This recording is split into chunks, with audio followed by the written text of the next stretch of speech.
Assalamualaikum warahmatullahi wabarakatuh. Hai, selamat datang. Hari ini kita melakukan kegiatan podcast yang ke-6. Sudah hadir narsum kita, yaitu Bapak Ketua RW 01 Pak Yance. Ada juga Ibu Dilas, bidan. Ada juga Ibu Utari, ahli gizi. Ada juga Ibu Sukati dari Ibu PKK. Halo semuanya. Ya. Sebelum kita mulai, kita sudah punya moto, yaitu cililitan kita bisa dilihat dari bannernya. Sama-sama kita ucapkan ya. Ya. Cililitan kita kompak, ikhlas, terbaik, amanah. Ya. Jangan lupa ya di like, komen, dan subscribe. Oke, saya tidak akan berlama-lama. Kita akan mulai aja acaranya. Dan kegiatan ini jangan serius banget, tapi santai aja. Karena kalau terlalu tegang juga nanti bisa buyar. Oke, kepada ini ya Ibu Utari nih, kan ahli gizi ya. Ya, ini kan tema kita kan tentang masalah stunting. Oh iya, baik. Nah, saya bertanya nih Bu Utari, stunting itu apa ya sebenarnya? Bisa dijelaskan? Baik, sebelumnya terima kasih untuk Bu Ori sudah mengundang saya dan rekan saya nih, ada Pak RW, Bidan Gila, dan juga Bu Sukati. Kami memang sering banget ya berkolaborasi, apalagi mengenai stunting nih Bu Ori. Iya. Oke, mungkin langsung aja. Kalau untuk stunting sendiri sebenarnya itu permasalahan gizi yang kronis kita bisa sebut. Kalau masalah gizi kronis artinya suatu masalah gizi yang sudah terjadi itu dari beberapa tahun sebelumnya, jadi seperti ada historinya. Nah, mungkin untuk perlu diinformasikan juga nih ke mungkin yang netizen yang nonton ya, bahwa sebenarnya status gizi itu ada 3 indikator Bu Ori. Jadi ada berat badan menurut umur, tinggi badan menurut umur, dan berat badan menurut tinggi badan. Jadi kalau untuk stunting sendiri nih, fokusnya adalah di tinggi badan menurut umurnya. Jika seorang ini kalau stunting kita biasanya ke baduta bawah 2 tahun. Jadi ada jika baduta yang dengan tinggi badan di bawah standarnya gitu, atau kita biasanya menghitung Z-score-nya dulu nih Bu Ori. Iya. Kalau hasilnya itu biasanya di bawah min 2, di antara min 2 sampai min 3 SD, atau di bawah dari min 3 standar deviasinya, itu kita bisa sebut dia pendek dan sangat pendek. Itulah yang biasanya kita sebut stunted. Ada stunted dan stunting. Karena kalau stunting itu untuk update, memang ada update terbaru nanti, tapi masih dikaji kembali terkait dengan stunting. Kalau terakhir saya mendapatkan info bahwa stunting itu selain dari tinggi badannya yang memang kurang dari normal, dia juga ada keterlambatan dari kognitifnya. Gitu. Ya, berarti stunting ini berdasarkan tinggi badan, berat badan, serta nanti dikategorikan ada pendek gitu ya. Pendek dan Tadi pendek. saya dengar menarik sekali, ada stunting, ada stunted. Iya. Tapi itu akan dikembangkan kembali gitu. Ya, Seperti betul. itu ya Bu Utari. Iya betul. Kalau seandainya nih stunting ini kan sangat membooming nih Bu. Nah, kira-kira ada nggak sih, apa sih gitu penyebab ini stunting itu sehingga bisa dikategorikan pendek, terus mungkin lebih meluas lagi, tinggi badan yang normal seperti apa, berat badan yang normal seperti apa gitu, bisa dijelaskan Bu Utari? Kalau untuk baik, terima kasih Bu Ori. Kalau untuk penyebabnya ya Bu, mungkin ini kan tadi yang seperti yang saya sempat ulas sedikit, bahwa sebenarnya stunting itu adalah histori dahulu gitu. Jadi histori dahulu artinya seorang anak ini bisa dikatakan stunting itu dari terdahulunya. Dimulai kita bisa dari remajanya dulu nih Bu Ori. Nah, remajanya sekarang kan banyak tuh remaja yang mengalami anemia. Ternyata remaja di Indonesia ini banyak nih Bu Ori yang anemia. Nah, kebetulan banget nih, alhamdulillahnya pemerintah punya program pemberian tablet tambah darah di sekolah. Nah, makanya nih buat remaja-remaja putri nih yang dapat tablet tambah darah di sekolah, diminum tablet tambah darahnya. Itu salah satu pencegahan dari stunting. Oh. Gitu. Jadi kalau seorang remaja anemia itu adalah kita bilangnya apa, cikal bakal gitu. Ibaratnya kan seorang anak remaja kalau dia akan mengandung nanti kan. Betul. Terus selanjutnya yang kedua adalah ibu hamil nih. Kita ke ibu hamilnya, bisa jadi nih ibu hamil kan pasti yang namanya ibu hamil itu kan dia ada mungkin masalah kesehatan. Biasanya kalau hamil pertama itu mual-mual, mungkin Bidan Dila nanti akan menjelaskan lebih lanjut lagi. Nah, biasanya ibu hamil tuh ada yang anemia juga ternyata. Itu dari mana anemia itu? Dari bisa jadi dia saat remaja tuh, jadi terbawa sampai hamil karena kebiasaan-kebiasaannya dia itu. Ibu hamil yang anemia, ibu hamil yang hack atau kurang energi kronis di mana lingkar lengan atasnya di bawah 23,5 cm gitu. Sama ini Bu, yang setelah itu anak lahir dia ada yang namanya pemberian ASI eksklusif. Nah itu kalau misalnya biasanya anak-anak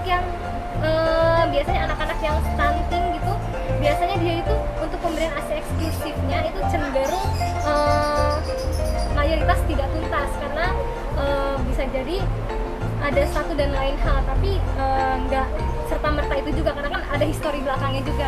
Betul. ASI dan karena kurangnya pola asuh mungkin ya Bu, pola asuh dan pola makannya gitu. Seperti itu sih, kurang baik gitu. Berarti kesimpulannya anemia ya. Anemia itu berarti gizi larinya ya. Terus ada saya dengar tadi masalah histori juga. Nah, barangkali adik-adik remaja yang menonton kegiatan podcast ini, ayo dari Ibu Ahli Gizi katanya di sekolah sudah ada pemberian vitamin Tablet tambah darah. Oh, tablet tambah darah. Diminum ya adik-adik. Wah, sangat menarik nih. Nah, saya tadi mendengar ASI eksklusif. Kalau ASI itu setahu saya ya 0 sampai 6 bulan. Benar nggak? ASI eksklusif, bener banget Bu Ori. Nah, ini mungkin nanti larinya ke bidan Gila bisa. Dila. Ya. Nah, ini kan berkaitan nih ASI. Nah, tadi saya dengar juga dari ahli gizi bahwasannya stunting ini berpengaruh sejak dini hamil atau sebelum hamil. Itu apakah harus kita rencanakan dulu supaya sehat gizinya, sehat juga nanti sampai ibunya hamil? Karena dari sejak dini ya, tadi contohnya remaja gitu Bu, barangkali bisa dijelaskan nih Bu Dila untuk stunting ini gitu. Misalkan stunting, bener nih kata Ibu Tari, dimulai dari remaja. Iya. Gitu. Jadi sebenarnya bukan dari hamil aja, jadi prakonsepsi istilahnya. Iya. Jadi remaja-remaja itu gizinya, terus minum tablet tambah darahnya itu juga harus mesti rutin. Karena kalau misalkan tidak rutin, gizinya tidak baik, nanti kehamilannya pun dia kan kalau misalkan makan dan pola aktivitas itu kan kebiasaan ya Bu. Jadi kalau misalkan kita memulai kebiasaan yang buruk, otomatis akan mencetak generasi yang buruk. Betul. Gitu. Jadi kalau misalkan pengen anaknya nggak stunting, otomatis dari kita dulu nih dimulai, dirubah dulu dari kita, dari makannya, dari pola istirahat, aktivitas kayak gitu. Terus kalau misalkan hamil, terutama kan kalau hamil Ibu tahu ya, maksudnya ada dua nih yang perlu dikasih asupan, kita sendiri sama adik bayi gitu. Kalau misalkan ibu hamil memang mengalami perubahan hormon itu wajar, karena memang yang namanya sebelum hamil hormonnya biasa, terus pas ada dede bayinya ada yang namanya hormon yang bikin mual, ada hormon yang bikin badannya sakit-sakit. Nah itu wajar, nggak apa-apa, karena memang perubahan hormon istilahnya gitu. Kenapa ibu hamil perlu yang namanya asupannya 2 kali lebih banyak dari yang sebelumnya? Itu karena harus si dede bayinya juga mendapatkan gizi yang optimal, terutama di trimester awal sampai trimester akhir. Fokusnya sih lebih ke trimester akhir, karena kalau untuk perkembangan otak janin itu di trimester awal nih Bu Ori. Gitu. Tapi kalau misalkan untuk yang nambah berat kayak gitu kan itu trimester akhir biasanya. Karena kalau misalkan DDB-nya lahir tidak cukup bulannya, maksudnya atau tidak cukup beratnya kan, berarti kan udah PR dari kita nih. Berarti kan kalau misalkan udah kurang berat badan, tidak sesuai dengan usia kehamilan atau tidak sesuai dengan berat badannya, itu PR kita. Jadi kita yang perlu mengejar ketertinggalannya itu. Sangat menarik sekali ya. Ternyata gizi itu sangat berpengaruh. Jadi sebelum hamil saja sudah harus kita jaga dulu nih gizi kita ya. Nah, adik-adik yang bakalan akan menanjak dewasa ya, tuh perlu banget ya, Iya, bener dijaga banget Iya. tuh gizinya. Jangan jajan sembarangan kali ya di sini ya. Ada nggak sih pengaruhnya? Itu sebenarnya pengaruh sih Bu, karena kan Pengaruh apalagi ya? sekarang kan ini ya, biasanya cewek-cewek gitu kan, dia diet-diet gitu kan, pengennya langsing, nah kadang tuh. sampai nggak makan, nah itu ternyata bisa Waduh. menyebabkan anemia ya Bidan Lila ya. Iya betul. Wah, Karena nah. nutrisinya kurang.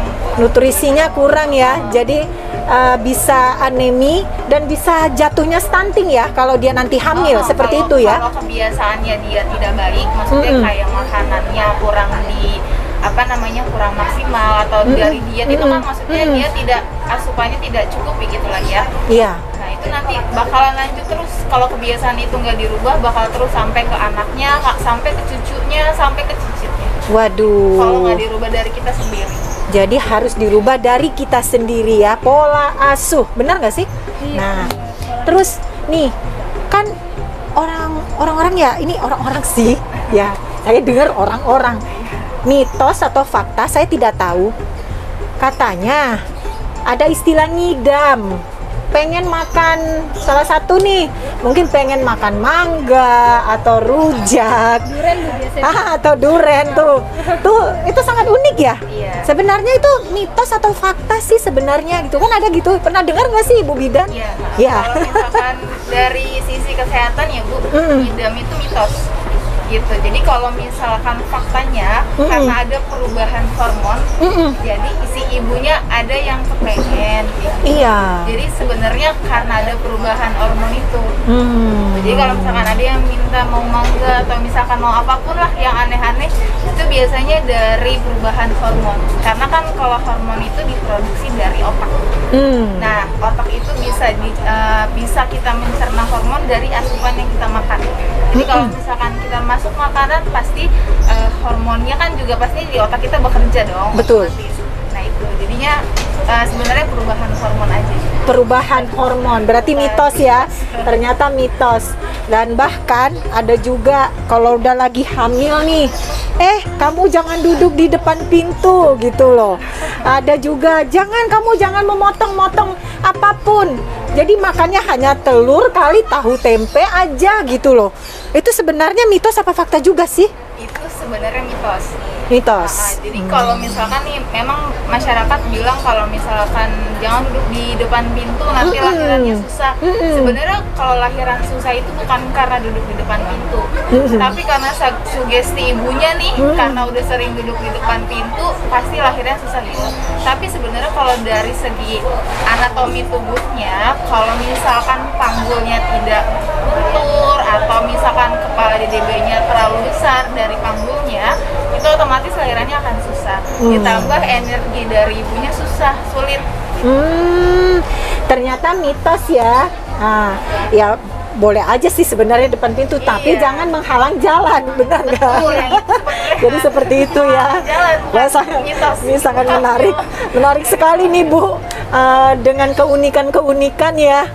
Ternyata stunting ini harus perbaikan gizi terutama ya. Nah, sebelum hamil sudah direncanakan tuh. Bukan sebelum hamil aja ya, sejak dini ya tadi ya. Nah, jadi seperti itu.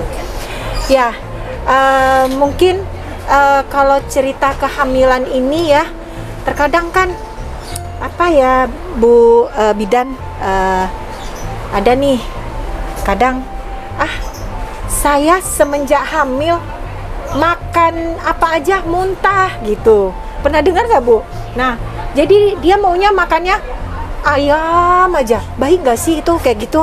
Apa harus menunya itu tukar atau bagaimana nih? Apa Ibu Utari atau Ibu Bidan nih yang bisa menjawab? Boleh deh. Iya. Jadi kalau misalkan ibu hamil bawaannya mau mual, mau muntah itu biasanya di trimester awal. Kenapa? Karena ada yang namanya memproduksi plasenta. Plasenta itu adalah makanan dari bayinya. Jadi itu yang bikin ibunya mual, muntah kayak gitu. Karena ada hormon untuk pembuatan plasenta itu. Gitu. Terus kalau misalkan si ibu hamil maunya makan ayam mulu, nggak mau makan yang lain, kan yang namanya gizi seimbang bukan ayam. Gitu. Gizi seimbang itu ada nasi, ada sayur, ada lauk, ada pauk, ada buah. Itu namanya gizi seimbang. Mungkin nanti kalau misalkan lebih jelas porsi-porsinya atau misalkan piringnya tuh harus kayak gimana, mungkin dari Mbak Ibu Tari ya, maksudnya gimana baiknya gitu. Iya, bisa dijelaskan kali Bu porsinya selagi ada yang hamil nih, biar tahu juga nih porsinya ibu hamil awal itu harusnya bagaimana. Terkadang kan karena dia mual-mual terus, jadi makannya itu terus gitu. Nah, itu perlu dipatahkan juga, takutnya nanti mitos atau fakta gitu. Bisa dijelaskan Bu? Boleh. Baik, terkait dengan pola makan ya, kalau untuk ibu hamil sendiri kan memang tadi yang seperti Bidan Dila ceritakan bahwa memang hormonalnya yang membuat ibu hamil tersebut agak kesulitan untuk menerima asupan. Sebenarnya kalau dari saya dari gizi gitu kan, untuk yang namanya makan itu tidak boleh dipaksakan sebenarnya. Jadi memang dari biasanya kalau saya misalnya ada ibu hamil yang konseling di Poligizi, itu pasti awal-awalnya kalau ibu hamil yang mengeluh mual muntah, yang pertama saya sarankan adalah memperbaiki pola makan dulu. Karena itu yang paling penting. Ketika kita pola makannya sudah baik, dengan sendirinya porsi itu akan menyesuaikan sebenarnya. Nah, kalau untuk ibu hamil sendiri nih, porsi yang dianjurkan memang sebenarnya nggak perlu banyak-banyak, karena dia sendiri pasti lebih tahu kayak misalnya dia pola makannya sudah baik. Dengan sendirinya tubuhnya akan mempunyai yang namanya memberikan stimulasi kalau saya itu lapar, porsi saya seperti ini gitu. Jadi benar-benar kalau saya sendiri biasanya itu yang terpenting adalah makanan lengkap. Jadi ada karbohidratnya. Kalau dia kadang kan saya kalau makan nasi jadi mual gitu, dia udah cari yang lain. Misalnya tidak bermasalah nih konsumsi kentang gitu, ya sudah konsumsi kentang. Misalnya mie boleh, tapi bukan mie instan ya. Jadi mie telur gitu, masak sendiri diolah. Mie gitu, jadi kan golongan karbo tuh. Nah, terus selanjutnya ada yang namanya protein. Protein ini penting terkait dengan stunting, kan kita lagi ngomong stunting nih. Betul. Nah, jadi yang stunting itu artinya dia kurang protein sebenarnya, si anak ini kurang proteinnya. Maka dari itu nih ibu hamil itu sebenarnya perlu banget yang namanya konsumsi protein. Protein itu ada di mana sumbernya? Tadi salah satunya memang ayam. Nah, bukan berarti misalnya harus ayam terus, betul. karena ternyata nih ada sumber protein lain yang memang baik juga nih, ada ikan. Nah, terus hati ayam. Nah, hati ayam ini berhubungan dengan anemia tadi. Nah, ternyata di hati ayam ini dia tinggi zat besi. Tinggi zat besi ini artinya apa? Dia bisa yang namanya menambah zat besi dalam ibu hamil, karena kalau nggak salah Bidan Dila HB ibu hamil memang akan rendah ya biasanya ya kalau itu ya. Nah, karena berebutan sama antara dede bayi sama si ibu gitu. Jadi makanya ibu hamil tuh mesti konsumsi tablet tambah darah, kalsium, vitamin, karena itu berebutan mereka gitu. Jadi kalau misalkan cuman makannya aja atau nggak minum vitamin, ya nanti ya itu kasihan, entah si dede bayinya entah si ibunya. Karena harus dua yang masuk. Betul. Oke, saya lanjutin lagi ya. Jadi ada tadi masalah yang tadi ada si hati ayam, tinggi zat besi, terus sama sayur buah itu juga penting. Itu wajib banget sayur. Wajib ya. Sayur buah wajib banget. Nah ini masalah stunting nih. Mungkin ada nggak sih, seperti apa sih bentuk stunting itu gitu? Bisa nggak sih ciri-cirinya seperti apa? Dari apakah dia waktu pas melahirkan itu sudah kelihatan dia stunting, atau tunggu dia tumbuh kembang baru kelihatan stunting? Bisa dijelaskan nih narsum yang dua ini? Kalau misalkan dari stunting itu kan kita ngelihat dari 1000 hari pertama kehidupan. Jadi kalau misalkan kita itu nggak bisa langsung mendiagnosa itu si anak stunting atau enggak gitu. Jadi harus yang namanya cek secara berkala gitu. Kalau misalkan sudah cek secara berkala tidak ada kenaikan atau stagnan, maksudnya grafiknya, nah itu baru bisa kita diagnosa gitu. Jadi memang gizi dari dia hamil, dari pertama kali dia pembuahan dari janin sampai 2 tahun, 1000 hari pertama kehidupan itu kan dari janin sampai dia umur 2 tahun. Nah itu kalau misalkan dicek secara berkala, berat badan, tinggi badan tidak sesuai dengan umurnya, dan sudah dikasih intervensi, misalkan nih sudah diberikan makanan yang terbaik atau suplemen atau vitamin yang terbaik masih sama, ya mungkin bisa kita katakan. Makanya perlunya cek secara berkala ke puskesmas atau ke di posyandu kayak gini kan ditimbang, diukur semuanya, atau ke dokter. Oke, siap. Berarti kalau pingin melihat itu dia benar stunting tumbuh kembang anak, bawalah ke posyandu dan bawa juga ke dokter serta ke puskesmas yang terdekat. Jadi intinya gizi ya Pak ya, dan harus juga jangan lupa tadi ke posyandu, ke puskesmas serta ke dokter. Ayo yang punya balita atau ibu hamil, rajin kontrol, itu tujuannya ya Pak ya. Iya, hebat sekali ya narsum kita berdua ini ya. Nah ini di samping saya nih, udah melirik-lirik nih.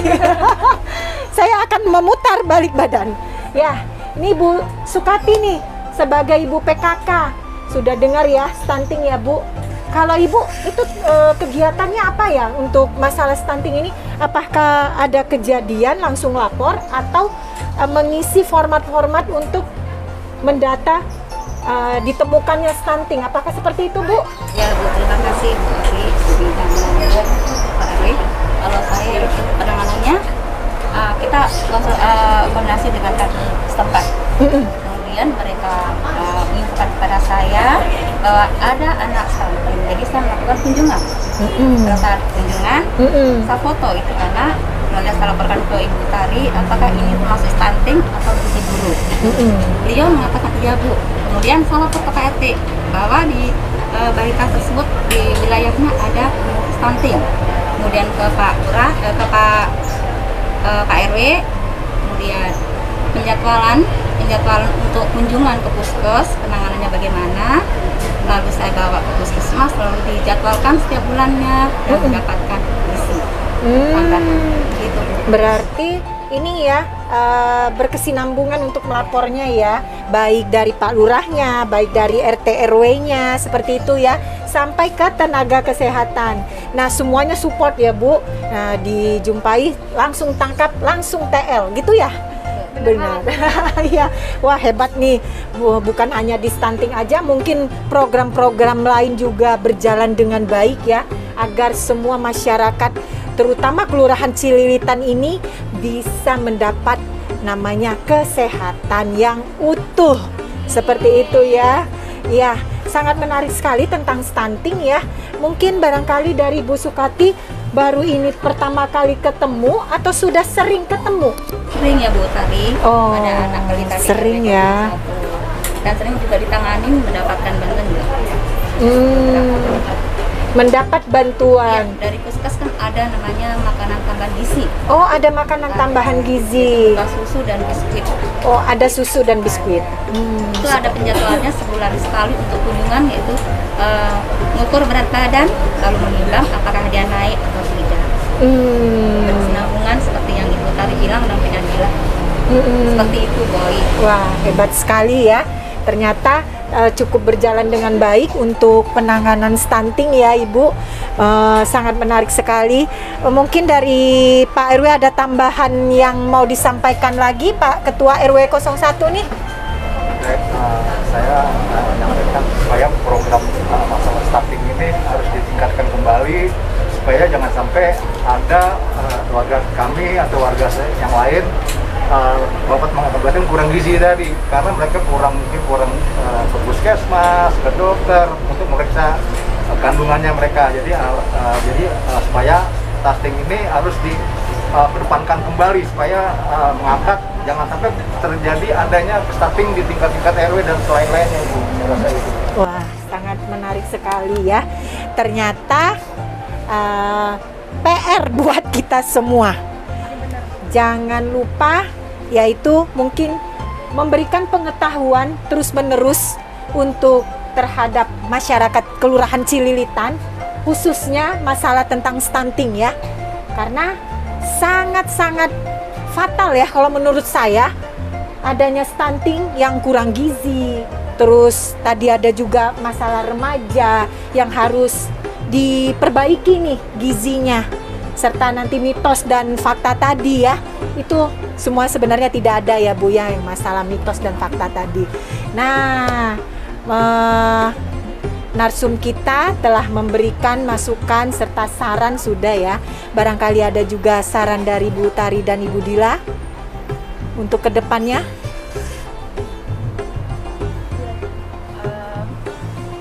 Untuk kedepannya, saya pengen masyarakat Kelurahan Cililitan khususnya periksa secara berkala ke puskesmas, posyandu atau ke dokter, karena kesehatan itu yang utama gitu. Jadi kalau misalnya kita sakit, kita nggak bisa ngapa-ngapain, jadi harus sehat.